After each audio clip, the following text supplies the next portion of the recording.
So good morning to you all. I'm talking about a big subject, the future of workspace. So if you look at this phrase, it's time to go to work. It's 6 a.m. You roll out of bed. You might be a little hungover, you might just be really tired, you got in the shower, you're getting ready to go to work. You hop in your vehicle, you drive for an hour and a half, fighting traffic, flipping people off, getting angry. You walk into your company, into your business, and where do you go? You go here, to your cubicle, and you start to work. Haven't even said hello to anybody yet today. Who thinks this is a great story? And that's where they want to go to work. Not a whole lot of us, right?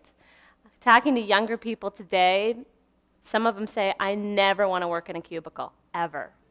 And there's many reasons why I agree with them. So, kind of understanding when we're talking to clients, I work with clients that are big, that are small, all over the country in North America. They all of them, tell me they want to innovate, create, they want to ideate, they want to collaborate. They all say that. From higher education to government agencies, these are the words that we're hearing over and over and over. And why are we hearing them? Well, there is some research that shows, and this is an important part, that top performing companies collaborate 23% more than average companies. And they also socialize 16% more. So that idea of talking around the water cooler is not necessarily a bad thing. And a lot of us know that's how we connect to people, and that human connection is really, really important. So when we talk about collaborate and communicating and face-to-face interaction, this is what we think about. Sitting down in a conference room, someone has scheduled it from 11 to 12, and we have to leave exactly at 12 because somebody is right behind us, right? And so you all go in there and you sit down and you chit-chat and you talk about whatever issue is paining you. And you might actually figure out what you're going to do in 25 minutes, but since you have the room for an hour, you're just going to sit there and keep talking, right? Until you get kicked out. Collaboration can't work like that for companies to be successful.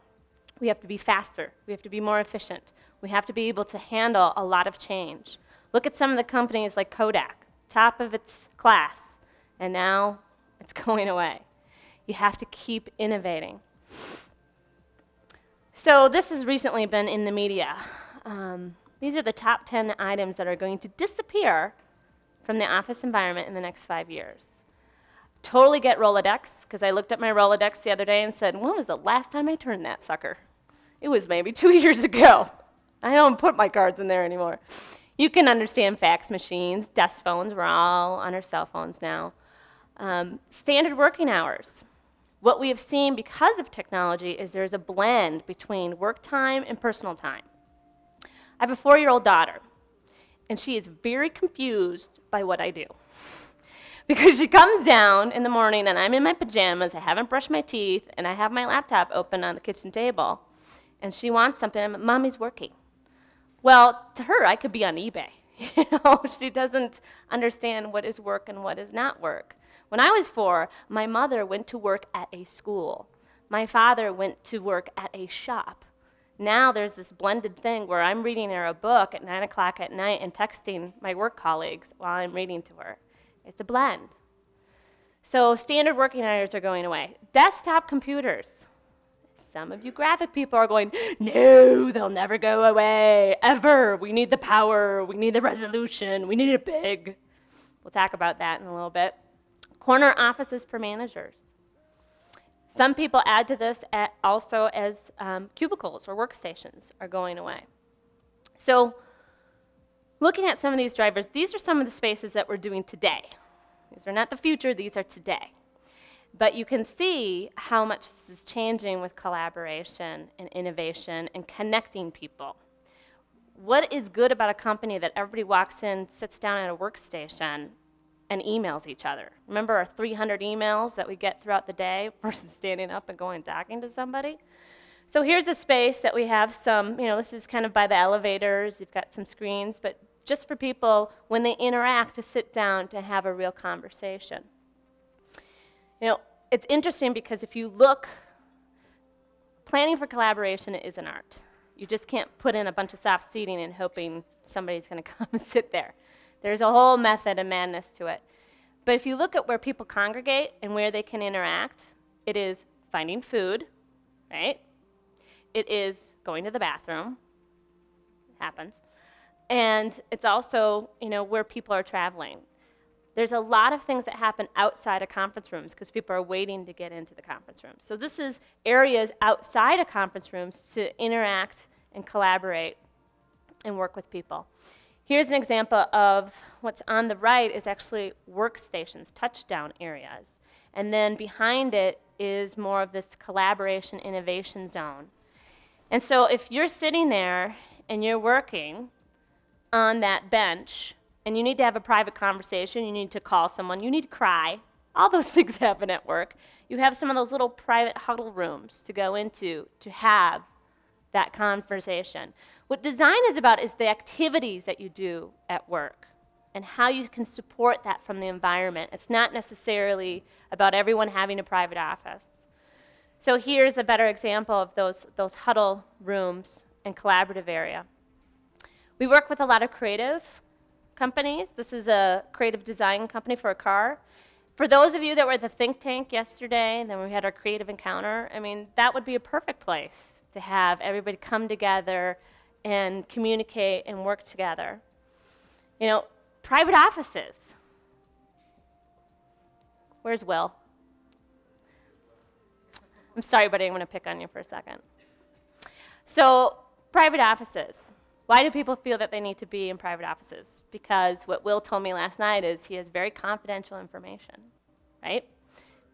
Very confidential, very private. But I suspect it's also a barrier to you and your team. And that's why he has these walls opening up. But I'm going to challenge you, buddy. I'm going to challenge you to go and sit with your people in that open workspace. Not all the time, just a little bit. It might not be about what you're getting, but it might be about what they're getting, that connection to you. So that's my challenge to you. So here in this private office, we used to have big, big Mad Men private offices, right? You got the martini bar, you got the sofas, you got all sorts of stuff. And they've kind of scaled down. But a lot of private offices has a collaboration area. Do you know how much time people spend in their workstation or their private office? 50% of their time. And many times people that are in a private office travel or are gone from their space 70% of the time. That's a lot of real estate that people are paying for that no one's actually occupying. So we're trying to do different things where people are sharing offices. The offices can turn into conference rooms. Here we have the conferencing area right outside that private office, so when that person leaves, they can still use that real estate and use that space. Now, here we've got some workstations, but notice the sofa. Do you guys see the sofa?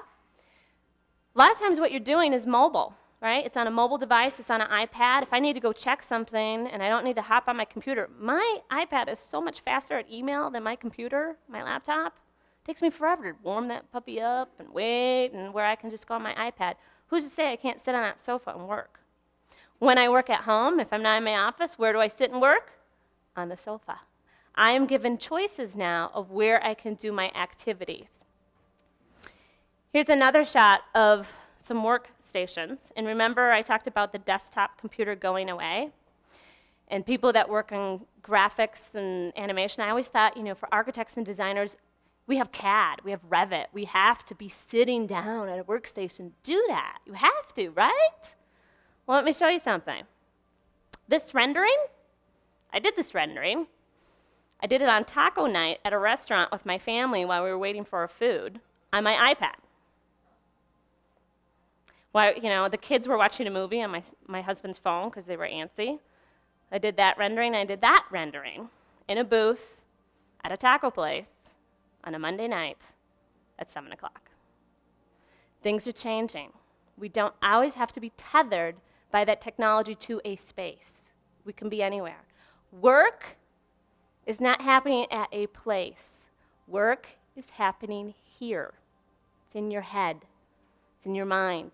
It's who you're communicating to.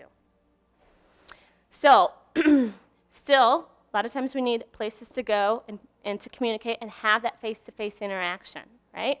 So here, this is showing a little bit more of that work environment and collaboration environment in one setting.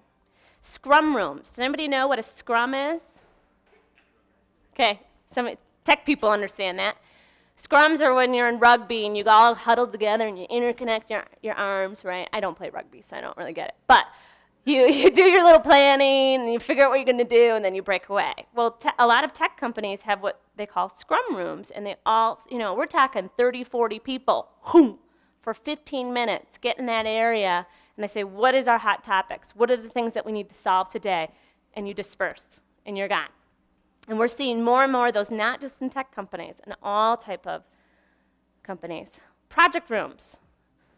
Conference rooms are one thing, but project rooms are something different. Project room is where a group, a team can collaborate and come together and put all this crap up on the wall and keep it there. They have processes, there's sticky notes, it's that. Our board's back over there. It's physical, we have to keep it somewhere, we're taking it with us. But we're seeing companies, and some people call these war rooms, some people call them project rooms, but it's that type of mentality.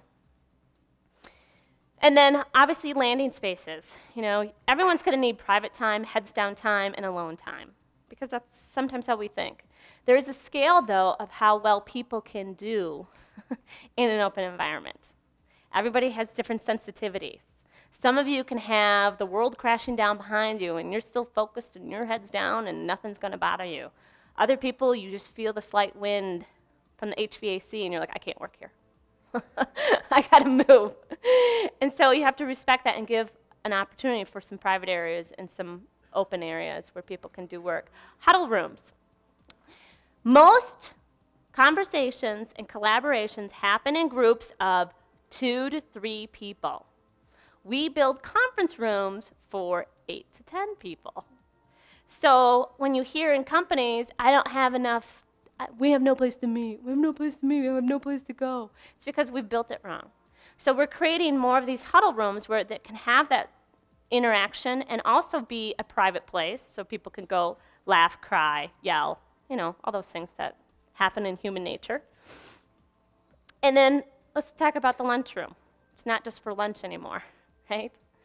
A lot of these cafes are really great places for people to have informal interaction and come and have a meeting or come and work. We put in a lot of these booths in a cafeteria in a very traditional company, and people were fighting over them. No, this is my booth today. I get to sit here today, and I'm going to be here all day. I got my computer plugged in. This is where I'm going to be. So it's giving people choices of where they want to work and how they want to work, and just having some fun in the environment as well. So this is an important concept. Spaces do not create behavior, but they can so very much block it.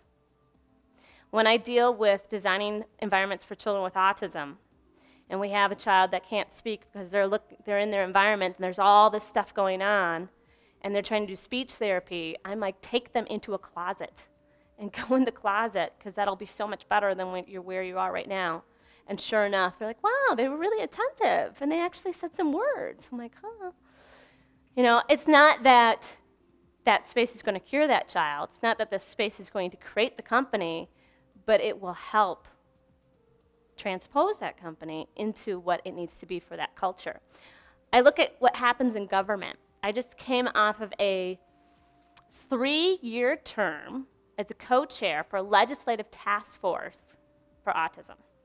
And how the room was set up with all the long tables, everybody was in a big U, we all had a big boy chair, we all had a microphone, and the audience was full of lobbyists. None of us really knew each other. We came in there every 2 weeks for 3 hours.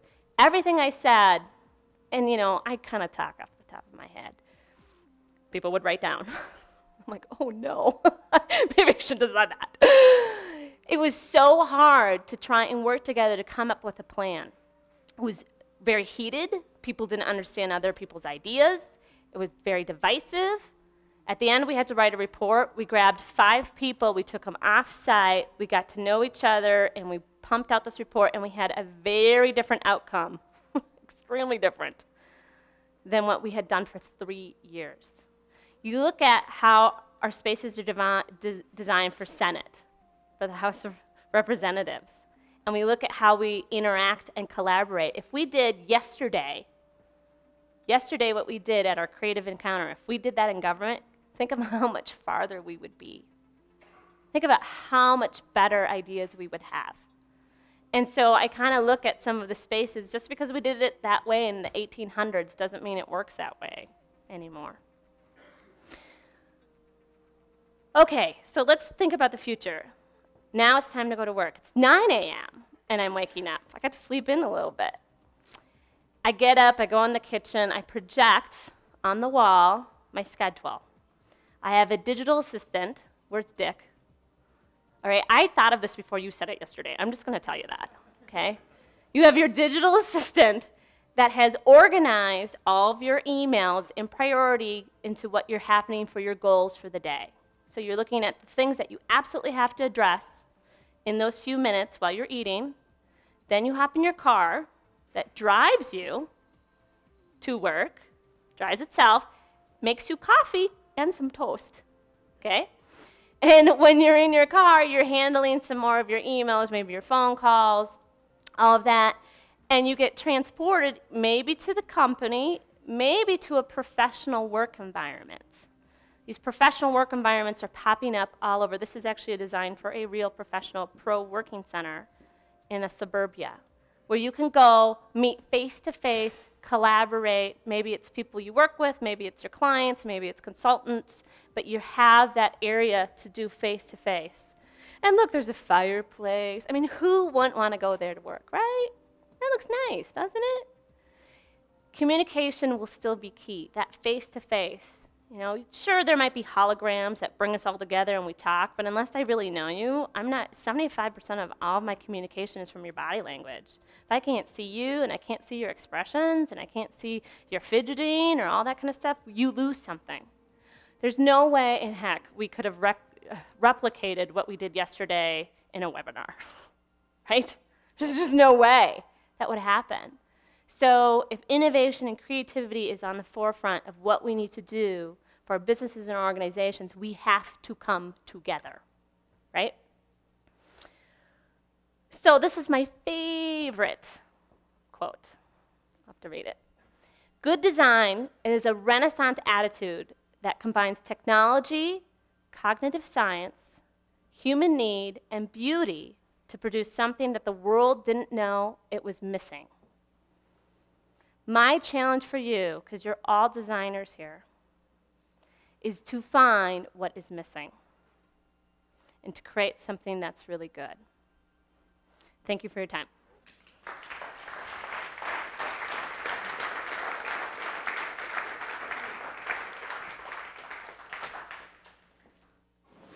I don't know what to do now. Questions? Any questions, discussion? This is a very open format, very organic. When you cite all the behavioral statistics, how do you guys capture those? It seems like it'd be pretty hard to just ask someone what percentage of your work happens in the office. Gensler is a very prominent design firm, architectural firm, that in 2008 came up with Workplace study. And they did that. And it took them years and years and years and years. And even though a lot has happened since 2008, their research has been really still validated, and we can continue to see that grow. A lot of what we understand is from all the companies that we talk to, and we try and keep that data. But it's very hard to quantify productivity, right? How productive is somebody? So that's a challenge. So we look at different ratios like sick days and output and things like that, or dollars and growth, you know, how much are they retaining of their employees. So there's things that you can track within a company, and we try and get them to do that before we start the project and then after to see what that change has been.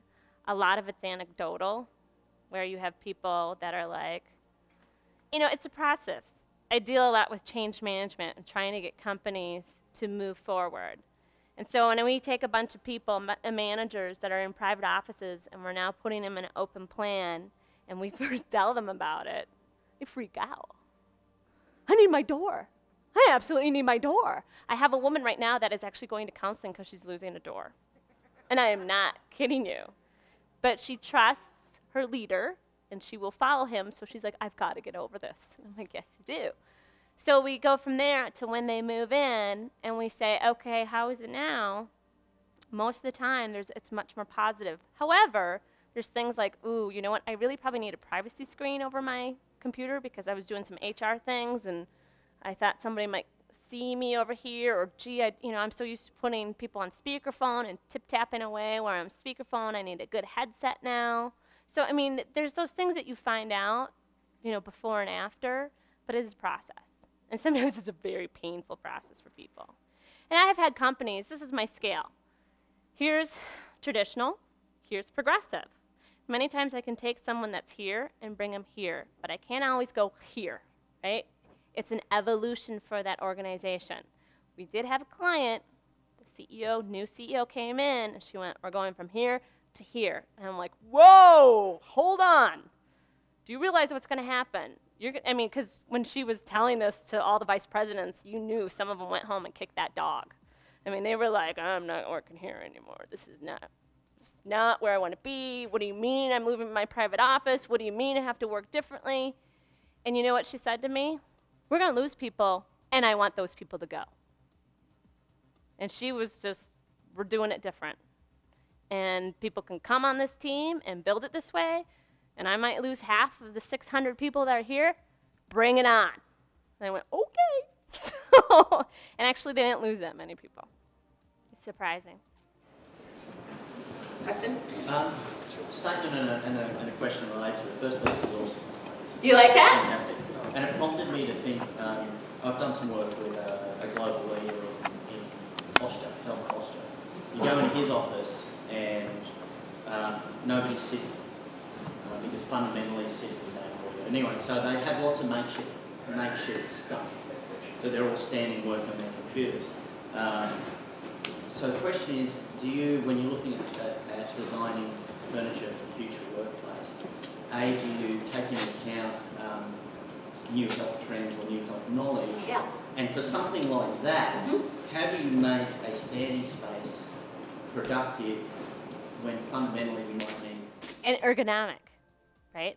That's the challenge, because ergonomics is a real problem. I mean, if you have one claim, it could cost your company up to $43,000 in one claim. So, I mean, it's a real problem for companies, and you have a lot of repetitive tasks that people do.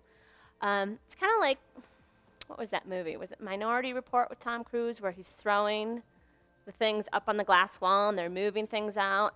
Well, they've actually looked at that and said, you know, that's not very ergonomic. It's actually better to have it down kind of here. So, I mean, it looks cool, right? But it depends on how many times you have to do that all day long, right? So that is a factor that we always think about. You know, what you're doing right now, it's not like you've got a laptop up there and you're working and doing some high structure of tasks. So, but if you have to sit down and write a paper, right, you need to be supported correctly, whether you're standing or whether you're sitting. So those do all come into play. It depends on the activity. What else? Go ahead. As we've changed our space, you said, people have a need to personalize their space with their photos of their dog and their... Beanie Babies? Right. Rubber ducks? Yeah. How do you account for that? You know, every culture handles that differently. Zappos, the shoe company, actually... Oh, I'm sorry, you want me to repeat it? Okay, he said that his company recently have done a lot of these changes, but people have that need to personalize their space. Their pictures of their children, the Beanie Babies, rubber duckies that are all lined up, right? You've seen them all, right? You have some companies that kind of encourage it, like Zappos. They want people to find flair, and they call it that. We want your flair, and we want to see what you're like. I'm working with a entertainment company that's in the movies, and they want everybody to pick out their favorite movie poster and have that movie poster in their space. And they're big, so we're trying to figure out how to do that inexpensively. You know, sometimes you can put parameters around that. I mean, there are people that have companies that have protocols. Recently, I went into a company where they gave them a digital photo frame, and they were supposed to load all their photos in this digital photo frame, and they kept that. It's different when people become more transient, and you have that aspect of, if you're a company where you have 100 people and every person has a desk, they have their space, you're going to have more stuff. If you're more mobile, where it's an unassigned, or half of the company is unassigned, meaning they come and they find a place to work and they sit down, guess what? They're going to have a lot less stuff. So it's a transition, but you can put protocols in what you will allow. You know, and sometimes what companies do is we give people choices when we're designing their space. They get so many points, and all these points can buy different accessories and different tools that they could have. And some people want a whiteboard, and some people want this, and some people will want that. And it gives them some choice in their space, because I think that's important too. You know, people need to feel if they're making this change that they're gaining something out of it. But some of that space, it's not just about their desk. They're gaining other spaces. They're gaining the coffee bar. They're gaining that ability to go and work in that scrum area. They're, you know, able to go in a project room. There are all these different types of loungy kind of spaces. I now have choices. I don't have to always be at my desk, right? And there's a permission factor that goes along with that too. I mean, if you have a company where you build all this stuff and no one comes because all the executives feel that if you go in that space, you're not working. You're not working. You know, that's a totally different issue. I walked into the headquarters of Allsteel a couple months ago, and our president was sitting by the fireplace in a lounge chair on his laptop, and I went, oh, Jeff is probably waiting for somebody, right? He's probably waiting for somebody. And I went in the kitchen, and I came back out, and I'm like, he's still waiting for somebody. And it took me like an hour to figure out that he wasn't waiting for anybody. He was actually working there. But then I was like, whoa, that's permission. If he can work there, I can work there. Anybody can work there. That's huge permission. And so for the leadership, a lot of it is, you know, if they don't understand it and they're not bought into it, it's not going to happen, because they set that tone for the culture. They have to be able to give permission. Will, I'll let you in. Hey, Joe. There's a big move, obviously, towards having offices, which is awesome. The big move, still one of those. When you actually come into a space, there's a lot of businesses, we were just talking about space there at Intel, where you come in, you don't have a specific desk, you find your own space. Is that just a technique, so you try to get to work early, so you don't have to crap on like the toilet? Or does it make people continually feel transient? Does it work, and adding on to that, how does it work with filing? With filing? Filing and stuff, I know we have it here, but a lot of people... So did you guys all hear the question? He was talking about this aspect at which technically it's called unassigned workstations. So you come in, it's a free address, meaning that I don't have a desk I go sit at. I go choose to sit where I want to work that day. And I'm usually mobile. You have a laptop and other mobile devices.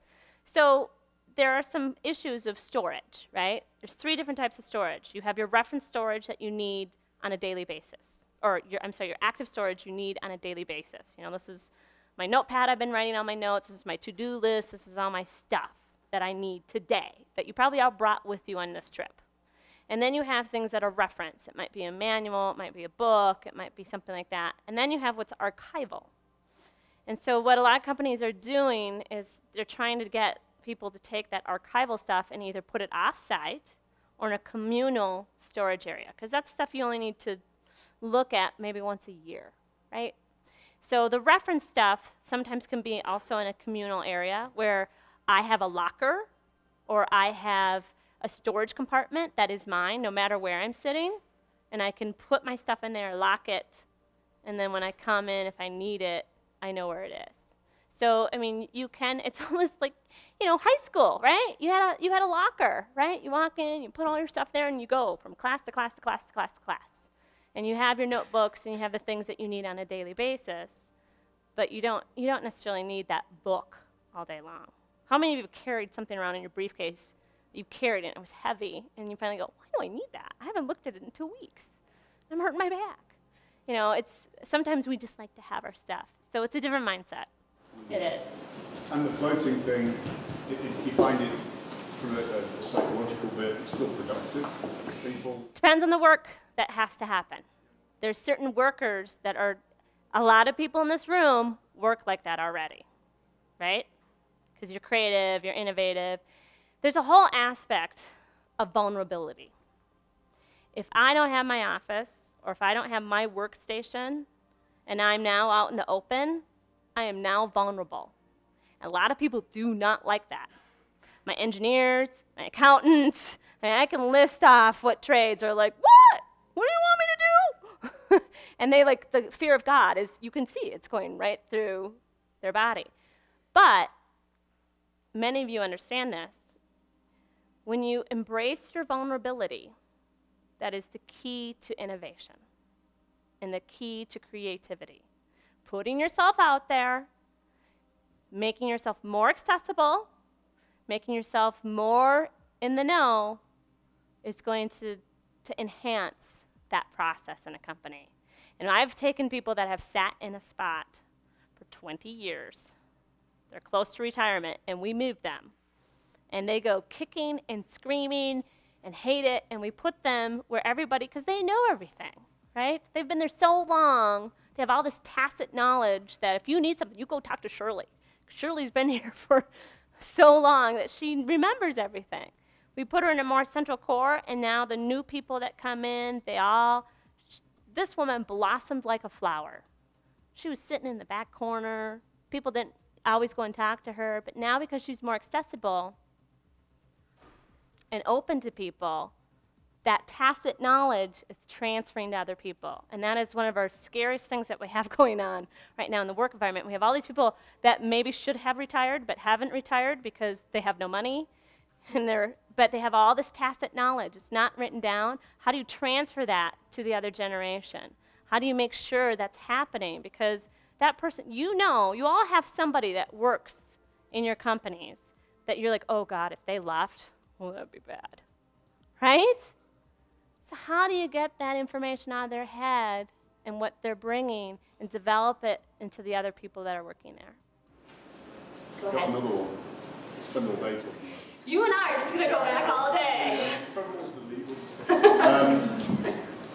The reason I've got a very creative company, and the reason I've sort of disconnected myself slightly, even though the door's all open and it's locked, is so that people don't feel I'm policing them from because we're doing a lot of big creative projects, and I can crush or motivate something by a glance very quickly. So I've disconnected myself a little bit.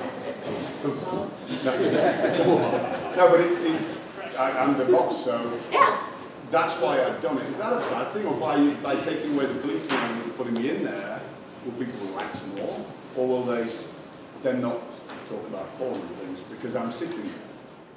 They probably still will talk about porn because you're sitting there, but you're mentoring these people, right? They need connectivity to you. They are missing something, and you are missing something if you're not connected. Well, that's why I've got a mix area. And that's good. But there's also a hierarchy that you're building. You're in an office, they are not. There's a hierarchy there, and that can be a barrier. I'm not saying this is what you need to do, but these are the things you need to think about. I think if you sat with them for a time, there's going to be an adjustment. You might learn something, and they might learn something. And I'm not saying you have to do that all the time, but you'd be surprised what might happen. I think off that point, I'll make my office transient, so it'll be easier. I'd say so. Well, Intel, we transformed some of our workspaces about 5 years ago, specifically for the marketing room. It's very similar to what you have for phone booths and collaboration rooms. And I mean, this was like a copy exactly was our philosophy, right, in our fab facilities, and we were all in these walled cubes, and it was very uncomfortable for people. It's completely transformed this group in our organization. And I just wanted to make one comment on the person that talked about people want to personalize their spaces. The thing that I found most interesting about watching what's happening to people is when you don't have your space to kind of hide behind, it's like the security blanket a little bit. This is my space, this is my value. I work from my bedroom 3 days a week, I was telling Will about, right? And what happens is when you're not attached to a space, we all say this and we all know it, it's this, right, that we actually bring to the table. When you're forced to really do that, and it's not an office, and it's not the status, and it's not any of that, you live it, and then you get it. And I swear to God, the confidence in the teams has skyrocketed because they're not attached to any of that, to the space or their cube or their anything. They know what they bring to the table is when they're on the phone and when they're collaborating. And I think it's like it's made some psychological and kind of confidence changes in the whole team. So work is being based on the activities that are happening, not the space. So it's interesting, untethering. The untethering is powerful. I was wondering about people being creatures of habit and tending to sit in the same spot or to group with the same people and become cliquish or, in a way, not inclusive. I know the idea is to get everybody to move around and share ideas, but have you found that developing or Yeah. how do you... Good question. She wanted to know if people become cliquish or always sit by the same people. You know, it's funny because we're working with a very large, I can't say their name, moving product company, delivery company, okay? Colors are blue and orange. And what's interesting, what they do is they have unassigned stations, but they have this very organic kind of serpentine desks that can move. And what we can do is take the screens off and put the screens on. And what happens is a lot of organizations have what's called, you know, rapid continuous improvement or Kaizen teams, where they come together, get pulled for a project. You put those people together to work on that project. There's group time, and then there's alone time. And so to be able to transform that space to do both for them has been really key. But that culture mixes it up on a continual basis. Depends on the culture. If the culture of the company has some issues, you will find the clicking, the grouping, and you know, you can't force people to interact or collaborate. We have a really good white paper that's on our website. It's called "If You Build It, They Won't Always Come." And it's totally true. There's something that we have to do in this from programming, where we come in and we meet with the clients and we meet with the teams and we meet with the people and we ask them, how do you work? Who do you talk to? You know, how do you, what things do you like about work? What don't you like? And we kind of build this. But if you don't do that, you're going to get it wrong. There are companies out there that have some really sophisticated tracking information, which is a little scary. Little big brother. I have one going on right now that this guy's like, dude, they know everything about me. They know when I go to the bathroom. They know what I buy out of the vending machine. They know and he's like totally freaked out about it. And I'm like, it's not being used that way. But you know, there's some, you think about everything's digital, right? There's that information now. But there's a company called Key Hubs. And what it is there's a tracking device. I know this sounds so terrible, but it's a tracking device. And let's say it's on your LAN card, you know, your security card that everybody has with them. And when they go and they interact with people, it tracks who they talk to. So then you get this map, and everyone's numbered. So you're just looking at the numbers, and you can see that this last one we did, there was 2 people in the organization. And guess what? It wasn't the executive leadership or a manager that had the most connections by far to everybody else in the company. And so we designed the space kind of around those positions because they were critical. And it's understanding the design of the space and who needs to interact with who, what's important for adjacencies, and how to foster that, because that obviously was important. So, you know, there's a lot of data tracking out there that you can do for people, for space, looking at what we call bed checks, meaning that, you know, how I've walked into floors of offices, I'm like, where the heck is everybody? Where is everybody? I see 3 people here and there's 100 workstations. You know, do we really need all of that if we have travelers? And so, you know, the data is huge and it's expensive, but it really can, in the long term, create the right culture and propel that company to do what it wants to do. Sorry, they were giving me the... Thank you.